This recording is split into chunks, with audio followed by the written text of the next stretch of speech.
Hi, ఈరోజైతే నేను మీకు చీజ్ ఆమ్లెట్ చూపిస్తున్నాను. ఇది నేను ఫస్ట్ టైం ట్రై చేస్తున్నాను.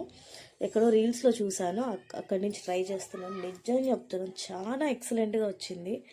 ఎట్లంటే ఈవినింగ్ స్నాక్గా కూడా అంత పర్ఫెక్ట్గా ఉంటుంది ఇది.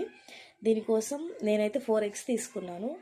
వైట్ సపరేట్గా, ఎల్లో సపరేట్గా తీసుకోవాలి. వైట్ని బీట్ చేసుకోవాలి. బీటర్ ఉంటే బీటర్తో చేయొచ్చు, బీటర్ లేకపోతే విస్కర్తో చేయొచ్చు. ఫ్రాతీగా వచ్చేటట్టు బీట్ చేసుకోవాలి. అలాగే ఎల్లో కూడా బీట్ చేసుకోవాలి. బీట్ చేసుకున్నాక వైట్ ఎల్లో మిక్స్ చేసుకోవాలి. నిదానంగా మిక్స్ చేయాలి, లేదంటే ఆ ఫ్రాతీనెస్ పోతుంది.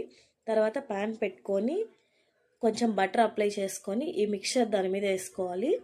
తర్వాత దానిపైన మీకు నచ్చిన వెజీస్, ఆనియన్, టమాటో ఉంటే క్యాప్సికమ్ వేయచ్చు. నేను ఆనియన్, టమాటో, చిల్లీ వేసాను. కొంచెం సేపు తర్వాత దాని మీద లైట్గా పెప్పర్ వేయండి. పెప్పర్ వేసి లిడ్ క్లోజ్ చేసి ఉడికించండి. తర్వాత ఇష్టం ఉన్న వాళ్ళు ఫ్లిప్ చేసుకోవచ్చు, లేదా హాఫ్ ఎగ్ తినేవాళ్ళు ఫ్లిప్ చేయని అవసరం లేదు.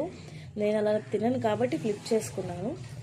దానిపైన కొంచెం చీజ్ ముక్కలు ఉంటే వేసుకోండి. చీజ్ మోజరెల్లా చీజ్ అయినా కానీ యూస్ చేయొచ్చు. చీజ్ వేసుకున్నాక ఆమ్లెట్ని హాఫ్కి ఫోల్డ్ చేసుకొని మూత పెట్టేసి కొంతసేపు వదిలేస్తే చీజ్ అంతా మెల్ట్ అవుతుంది. మెల్ట్ అయ్యాక ప్లేట్లోకి తీసుకొని కెచప్తో సర్వ్ చేసుకుంటే